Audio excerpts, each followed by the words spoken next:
Okay, so the topic for today and the next article is going to be, it's the big one. It's abortion, the most controversial moral issue facing America today, and an ongoing controversy. So I want to make it clear. This is the disclaimer I always make before we go here. There are people who think that you can't handle talking about this. When I first got this job, those many years ago, my boss told me at the time, you know what, cover whatever topic you like, go over immigration and go over, pornography or whatever, but avoid abortion. People can't handle it. People will freak out. There will be chaos in the class, right? But I'm a daredevil, and so and furthermore, every ethics reader, every book you buy on ethics that compiles articles from different authors has an extensive section on abortion, and some of the best philosophical arguments in applied ethics have to do with abortion. We're going to talk about two of them, two very novel and influential arguments. Let's, normally when we do this in class, I try to make sure that everybody expresses themselves respectfully. We all have very strong opinions about abortion. Either you're against it or you're for it. Just imagine that anybody that you're having a conversation with might have a very strongly, may have a very strong differing opinion from you. So, okay. So the topic of the day is abortion. Let's begin by defining our terms. Abortion is the intentional termination of a pregnancy. So there are a variety of ways that a woman's pregnancy might end. It might end in a baby. It might end in a miscarriage. She might miscarry. And an abortion is when, to one degree, in one way or another, through one method or another, the woman, perhaps in concert with some medical professional, does something that induces a miscarriage, right? Or that induces the baby not to come to term.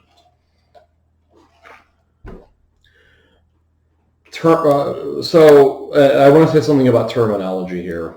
Rather than get too caught up in medical terminology about an embryo versus a fetus, etc., I might just use those terms sort of interchangeably for any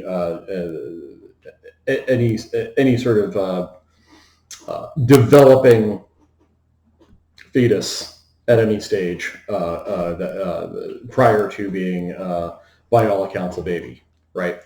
It's a little hard to talk on the subject without getting a little too medically technical, but also without begging the question about whether or not an unborn child is in fact a child or a baby. So anyway, so an abortion is the intentional termination of a pregnancy. Let's say something to lay the groundwork for this discussion. Let's talk a little bit about the laws here in the United States about abortion. You have probably heard of Roe versus Wade. It's it's the most famous Supreme Court court decision ever in 1973. So prior to 1973, different states had different laws about abortion. In some states, abortion was legal. In some other states, it was illegal. In some states, it was legal with some restrictions and so on, right? In the early 1970s, Norma McCorvey, who was a Texas woman who wanted to have an abortion, but that was contrary to Texas laws. She took her case to the Supreme Court, and this became the very famous legal case Roe versus Wade.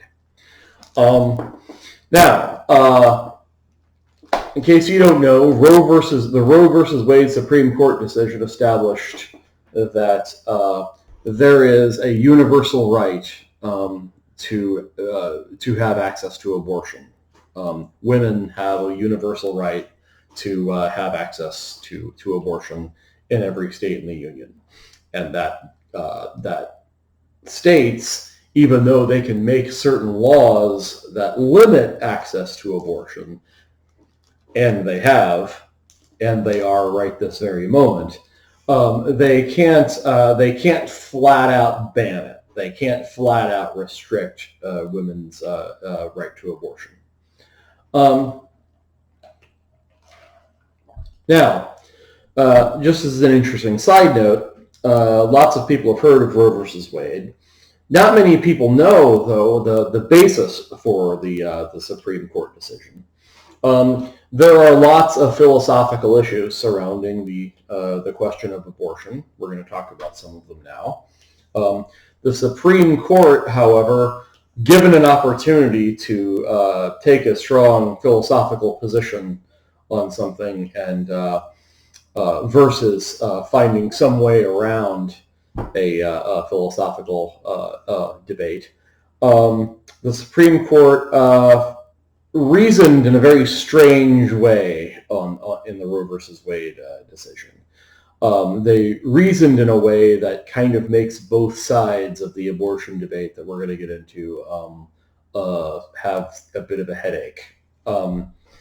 The Supreme Court decided, the majority opinion decided that, well, we're not going to argue about when life begins. We're not going to argue about when personhood begins. We're not going to argue about whether or not life begins at conception or whether or not a developing fetus is a human being per se. Instead, what they found was that there's no way for the state to pass a law restricting abortion without illegally infringing upon the privacy rights of the woman, right? The Supreme Court determined that there exists, bear with me, there exists out there in the air somewhere in our legal rights, this right to privacy, this right to not have the government infringe upon our personal relationships. And what is a more personal relationship than the relationship between a person and his or her doctor, right? So the Supreme Court, dodging the philosophical issues of personhood or when life begins, instead says, well, abortion laws violate the privacy rights of women and their ability to have a private relationship with a doctor, right? So as you might imagine, the people who are interested in the deeper philosophical issues involved here are not terribly happy with that decision. So let's review. Here's the introduction to this issue. So, abortion is the intentional termination of a pregnancy.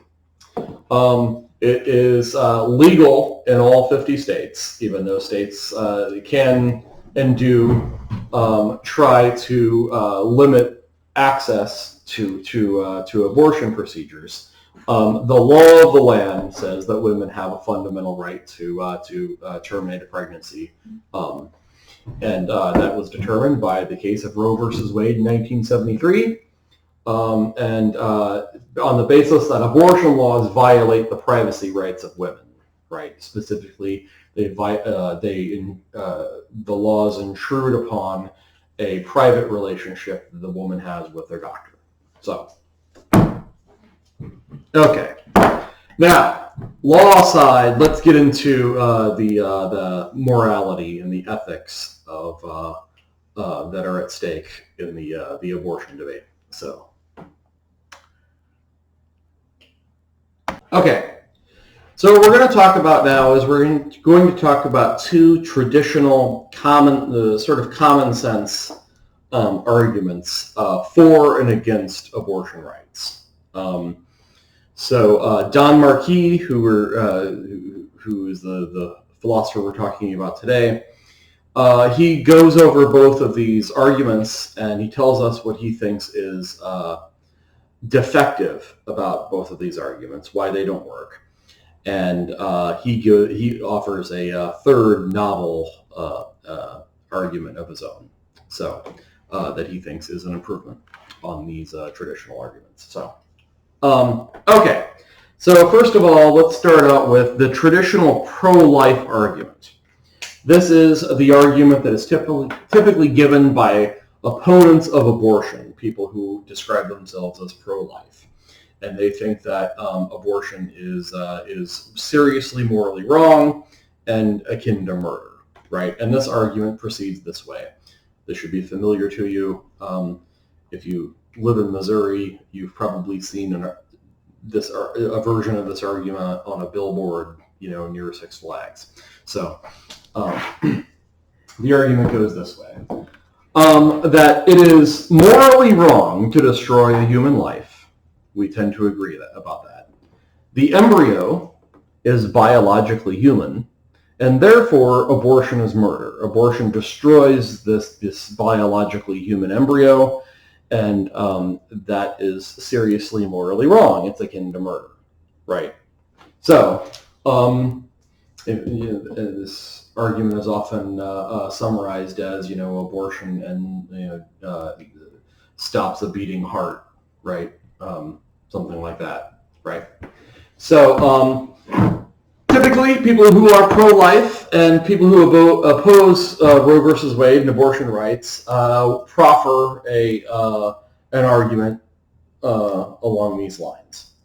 Don Marquis thinks that there's a major flaw in this argument, and the flaw has to do with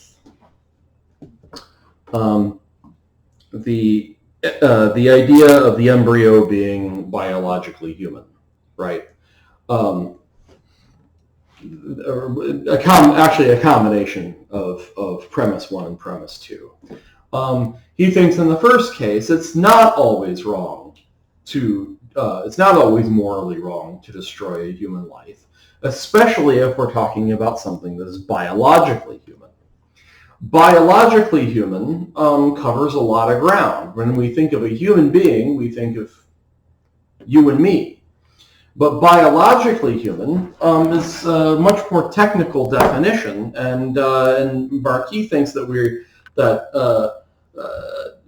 people who offer this argument are not prepared for all of its implications.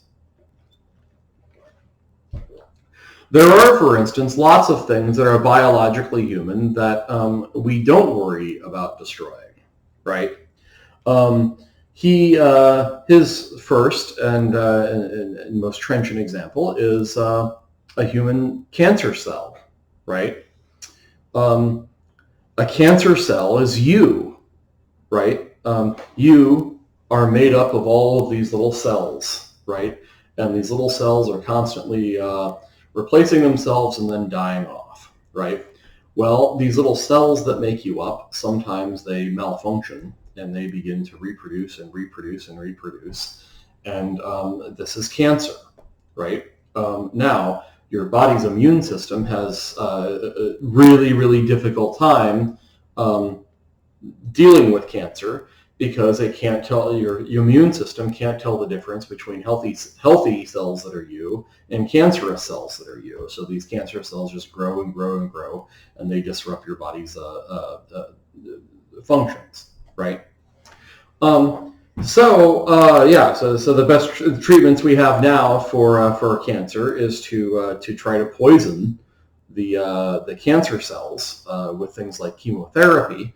The problem, of course, being that it's hard to poison just the cancer cells and not the healthy cells, which is why chemotherapy is, as they say in the medical community, no picnic. It makes you sick, right? Because it's poisoning you, and you're just hoping that the healthy cells are stronger than the cancerous cells. Anyway, long story short, too late. The cancer cell is technically biologically human. It's biologically as human as any other cell in your body, and yet we don't consider it morally wrong to kill a cancer cell. In fact, we consider it morally a good thing. Now,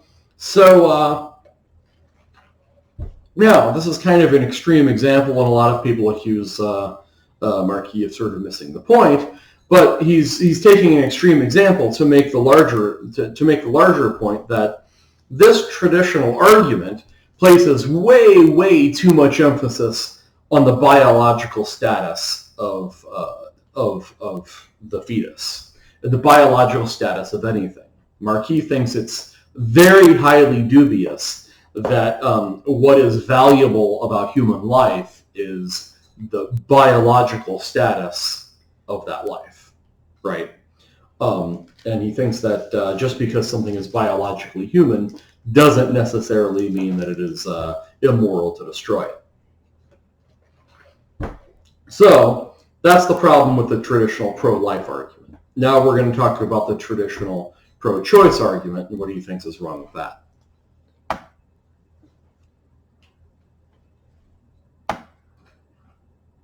Okay, so now we are going to go over the traditional pro-choice argument, the argument that is typically offered for people who defend Roe versus Wade and defend abortion rights. So this argument goes roughly as follows. I kind of ran out of room at the end, but bear with me. So the argument goes this way.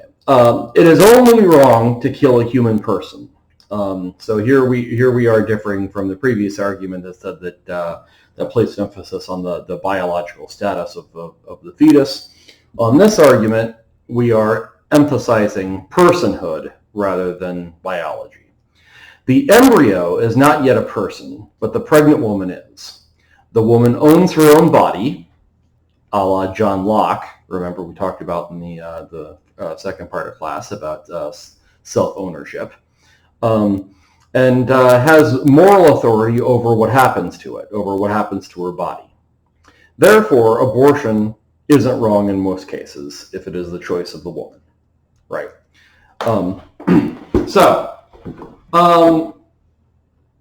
Now there is obviously the controversial issue here. The controversial word is person.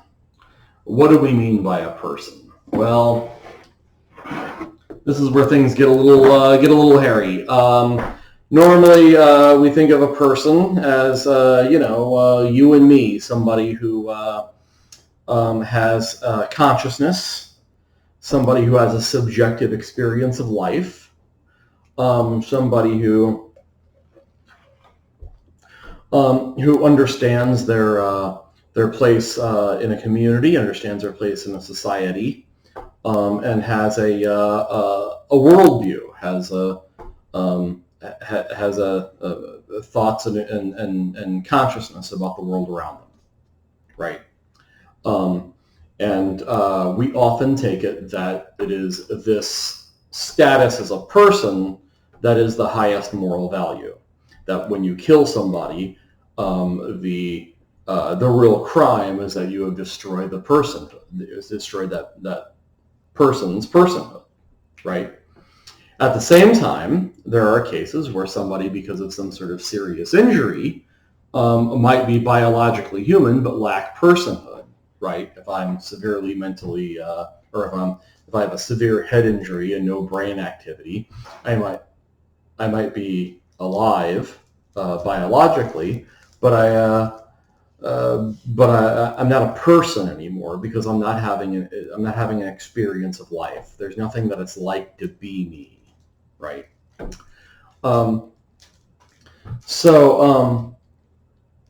Anyway, so then the issue comes down to the people who push this argument want to say that it is ultimately personhood that is the ultimate moral standard, the ultimate moral value, and that since the developing embryo or fetus is not yet a person, will be a person, but is not yet a person, then the embryo does not have moral standing. Certainly not the same moral standing, not a moral standing that is equal to the pregnant woman.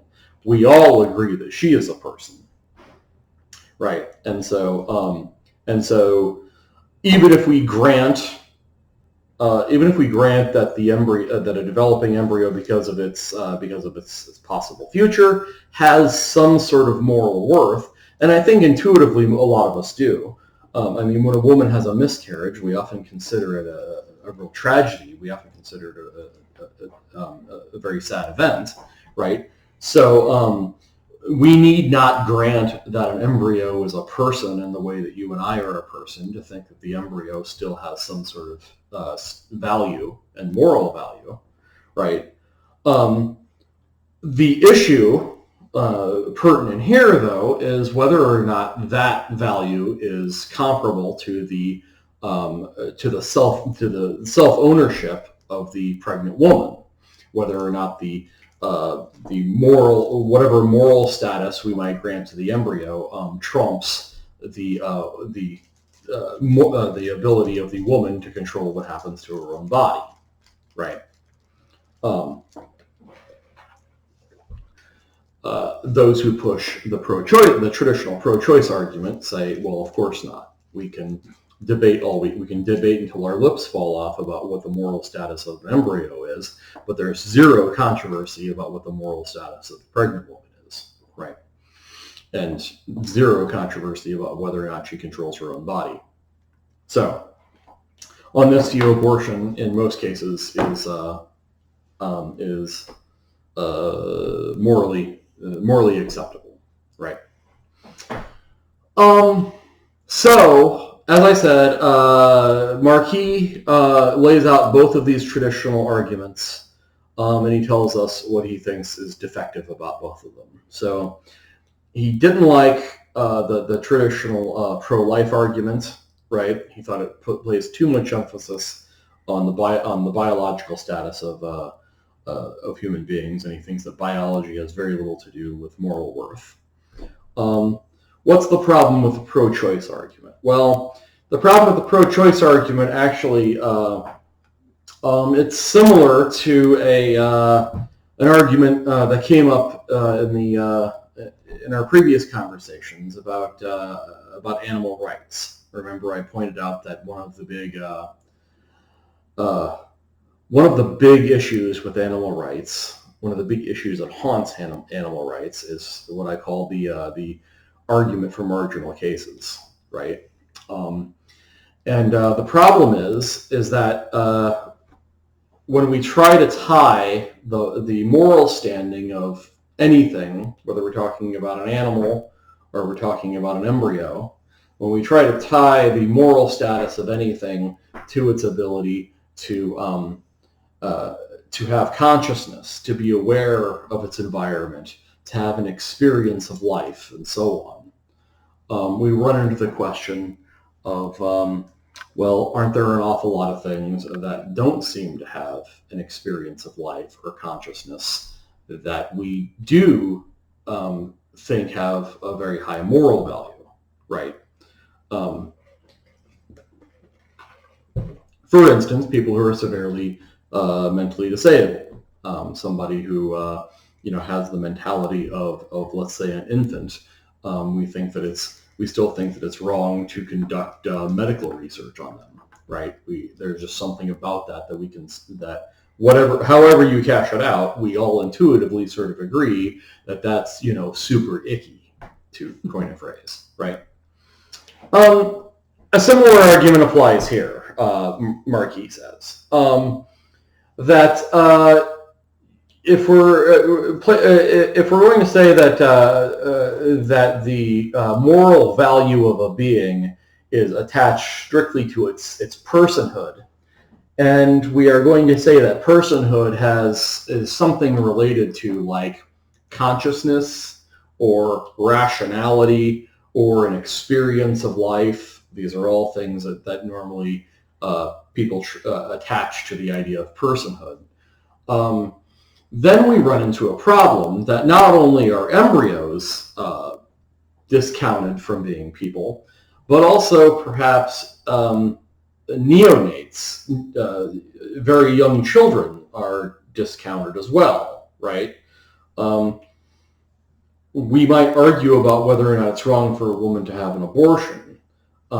We don't argue about whether or not it is wrong for a woman to give birth and then throw her newborn baby into the river, right? That's murder. And yet, some people point out, well, in a lot of ways, the newborn baby is not a person in the way that you and I are a person. It doesn't have a unique view on life. It isn't conscious in the way that you and I are conscious, and so it doesn't meet the standard of personhood that we were trying to use to disqualify embryos, right? So Marquis thinks a traditional pro-choice argument doesn't work either, because it doesn't account for the fact that it's okay to have an abortion, but not okay to kill a newborn.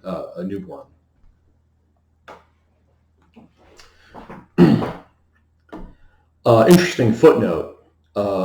There are some people who have argued that it is not wrong to kill newborns for this very reason. Among them is our old friend Peter Singer, who proffered a very, very controversial. I mean, for a man who courts controversy with virtually everything he says, probably the most controversial article he's ever written, defends the view that since newborn babies, not only is it okay, or is abortion okay, but since newborn babies do not yet have the ability to register suffering and pleasure in the way that is important to the utilitarian, then maybe it is not wrong to kill neonates. He did not find a lot of defenders of that view. So anyway, that's just a side note.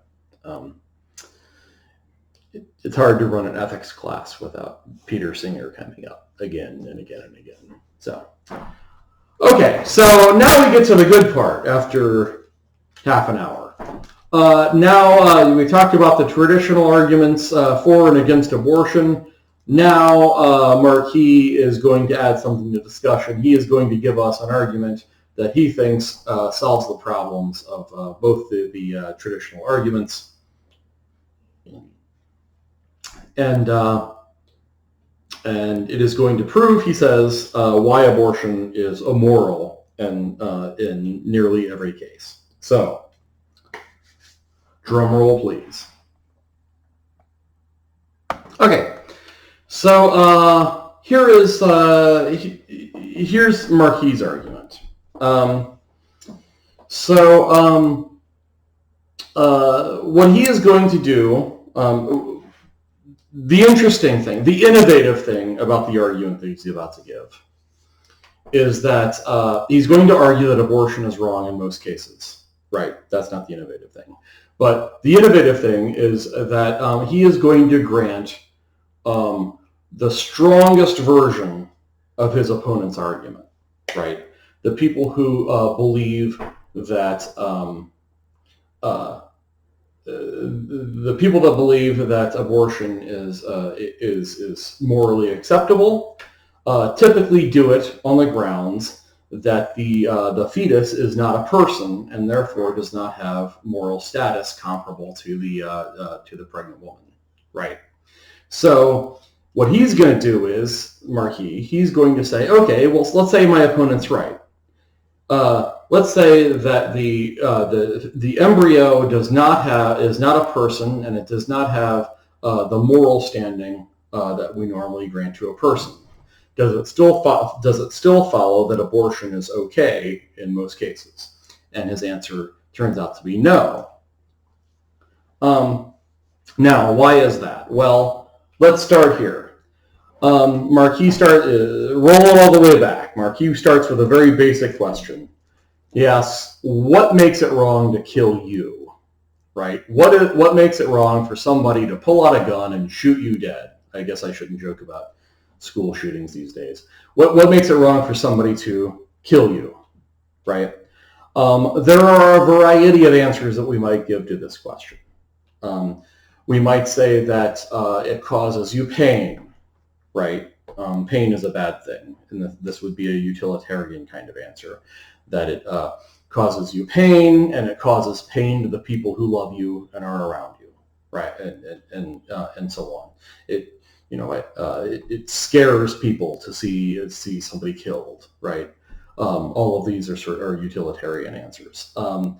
We might say that life has an inherent value, and that to kill somebody is to destroy that very high inherent value. That is more of a Kantian kind of argument, right? Marquis has a third option, and it's rather novel. It's rather unique. Marquis says, what's really wrong with killing a person, any person, is that you destroy that person's future, right? Every one of us has a future, a future filled with, future moments, happy moments, sad moments, things we're going to do tomorrow, things we're going to do next week, vacations we're going to go on, lectures we're going to give in the future, falling in love, falling out of love, so on and so forth. We have this whole adventure of life ahead of us. And to kill somebody is to inflict upon them the most serious kind of deprivation, and that is the deprivation of all of their future moments. You take away all of those future moments, both good and bad, right? To quote the movie Unforgiven, it's a hell of a thing killing a man. You take away everything he has and everything he's ever gonna have, right? And this is, Marquis thinks, this is why murder is the most serious kind of crime, because it is the most serious kind of deprivation that we can inflict upon somebody, right? So, if it's fundamentally wrong to kill a person because that person has a future, and not just any future, it should be noted. People don't have dog-like futures, right? We don't have futures like horses. We have human-like futures. We have futures that are akin to being a human, not akin, but are literally being human beings, right? So we have, as Marquis says, we all have a future like ours, right?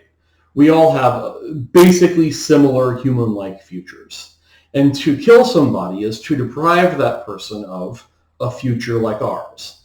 And we can actually call this, and this becomes a term of art for Marquis, we can actually call, as I do in my notes, we can call this argument Marquis' future like ours argument. So it's wrong to kill a person because it destroys the person's future. And then it follows that anything that has a future like ours also has this very high moral value, the same kind of moral value that we have. It would be just as wrong to destroy that future for you as it would be for anything that has a similar future, right? It's fun. We can have a little fun with some sci-fi scenarios, right? Let's say that there's a plant, a special kind of plant that is just a house plant. But if we water it, don't forget about watering it. You just gotta plant it outside. It'll get plenty of rainwater, get plenty of sunlight, and this special plant, if it grows for a year, it's going to turn into a person, right? It'll be a person just like you and me. It'll have thoughts and experiences. It will enjoy poetry and music. It'll be interested in philosophy. It'll be able to speak to us It'll be just like anything, right? Now, let's say at 6 months we decide to put it in a flower bed where that plant was. Do we do something morally wrong by uprooting the plant that, given a few more months, will grow into a person? Well, from Marquis' perspective, yes, we would. The plant has a future like ours, and to destroy it is just as wrong as destroying your future, right, by killing you, right? We can play another game. We can play with a computer, with artificial intelligence. Let's say that we have a computer that has to spend a year compiling and gathering data. But after a year of running its programming, it will be self-aware. It will have consciousness, right? But no, it won't be scary consciousness. It's not going to be Skynet, right? It's not going to take it over. It's not going to take us over or send anybody back through time to kill us, right? But it's going to be, it's going to be a friendly artificial intelligence, like Mike the robot. The moon is a harsh mistress, right? Wasn't a robot, he's a computer. Anyway, but it's going to be a perfectly benign being, but it's going to have consciousness like you and me, right? Or something akin to like you and me. Now, let's say after 9 months, we're tired of the electric bill and we want to unplug this computer, thus destroying its future like ours. Is that morally wrong? From Marquis' perspective, it is, because a future like ours is the highest moral value. Right. So, you should be able to guess where this is going. Marquis says that the developing embryo, the developing fetus, has a future like ours, and abortion destroys this future, right? If we just let the embryo do its embryo thing, it will eventually become a fetus, and then become a neonate, and then become a person, and has right now all of these sort of future moments ahead of it, right? And to destroy that is to deprive it of its future, and to inflict upon it the most grievous form of deprivation. To take away everything it has and everything it's ever going to have. So, this is Marquis' future like ours argument. It goes, it is wrong to kill a person because it destroys the person's future. Anything, therefore, that has a future like ours has very high moral value. Embryos have a FLO's future like ours. I ran into space. Embryos have a future like ours, and so abortion, destroying that future like ours, is wrong in most cases, in just about every case. Marquis makes the concession that there may be cases where a developing embryo might affect the health of the mother. It might damage the future mother's future. So if it threatens her health and threatens her future, then there would be a case to be made that an abortion might be acceptable under those circumstances. So there you go. Just because an embryo is not a person does not necessarily mean that it is okay to have an abortion. According to Don Marquis. So, now let's take a small break and think about deal with some questions you might have at this point. Okay, so let's talk about some difficulties with Marquis' arguments here. So, in the first case, he's making some assumptions. I know this is ethics class, but there are some other philosophical issues outside of the field of ethics that Marquis is kind of helping himself to. He's helping himself to, for instance, a certain view on the nature of time. He is assuming that I, or a fetus, I, or anything else, right now, this very moment, has a future, and that can be controversial, depending on how we want to cash that out. The biggest, well, next we're going to talk about Judith Thompson's article defending abortion rights, and she gives the best response, even though her article came out first and Marquis came out afterwards. I do them in reverse order because I think that Thompson's article responds pretty decisively to Marquis' future like ours argument. The long and the short being that just because something has a future like ours does not necessarily mean that it can't be destroyed. But I think the weakest point of Marquis' article here, I think, is when he tries to give an answer to the question of at what point the developing fetus,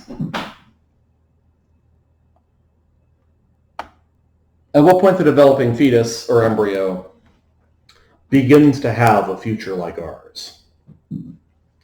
There's a lot writing on this question, and I think Marquis' response to it is weak because he doesn't seem to appreciate how much is writing on it. His response is that it's definitely wrong to abort a fetus at any point after which it is a distinct individual, right? He remains agnostic, or at least in this article, backs off the idea that this distinct individuality necessarily occurs, let's say, at the moment of conception, which is often a point that people cite as the beginning of life, right? But there's a lot of writing on this because if what we're talking about is a bunch of biological material that when properly assembled is going to turn into something that has a future like ours, then it seems like this argument can also be used to, Marquis' argument can also be used to oppose birth control, right? That, no, you don't wear a condom because the combination of the biological material of you and me has a future like ours, right? Potentially, right? And the condom would interfere with that future, right? So Marquis definitely needs to come up with a point where a future like ours begins, right? And I don't know if there's a non-arbitrary point to. I don't know if there's a non-arbitrary way to draw that point. Some people have pointed out the birth control argument, but I think his problems are actually a lot worse. I mean, it seems like every human being, every male human being, and every female human being have a whole variety of biological material that potentially has a future like ours, right? And I can't just, can I? No offense to my wife who's pregnant here, but can I just, can I write to Scarlett Johansson and say, hey, look, you and the biological material of you and me has a future like ours, and every day that we don't conceive a child is depriving that being of its future, right? That doesn't make any sense. It would require that we all have absolutely as much sex with everybody we possibly can, which is absurd, right? So there's a lot writing on at what point this future like ours begins, and I don't think that Marquis is quite up to the task of drawing that distinction, drawing that line.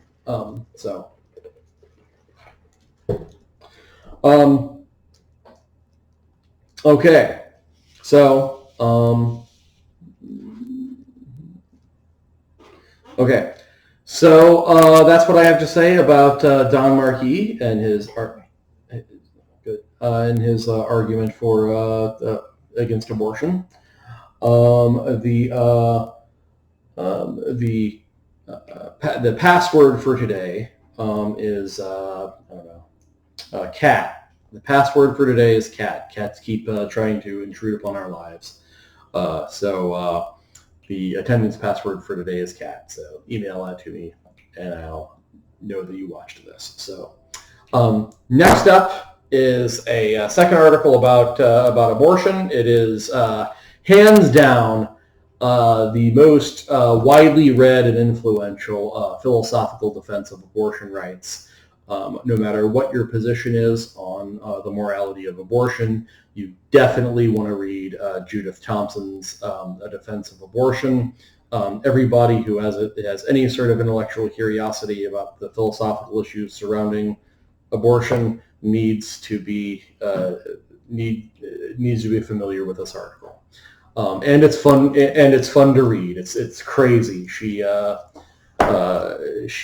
makes her case through a series of increasingly bizarre thought experiments that end up being totally wild and off the wall. So anyway, okay. I will talk to you guys later.